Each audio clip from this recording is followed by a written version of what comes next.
Let's look at the next property of ratio.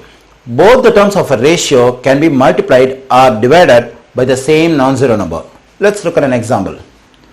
Let me consider the ratio 2:3. In this ratio, what I am going to do is I am going to multiply both the first term and second term by 5. That is 5 times 2 is to 5 times 3. So here I get 10, here I get 15.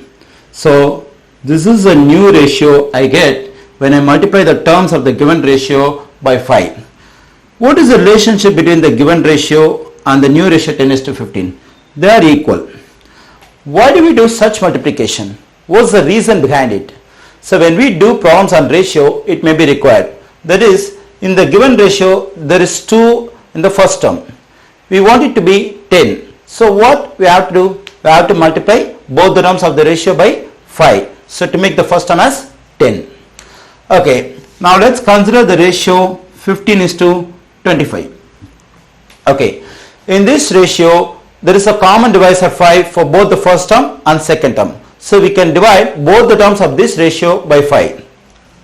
So I divide 15 by 5 and I divide 25 by 5. When I do so, I get 3:5. So this is a new ratio I get when I divide both the terms of this ratio by 5. What is the relationship between these two ratios? They are equal. That's it.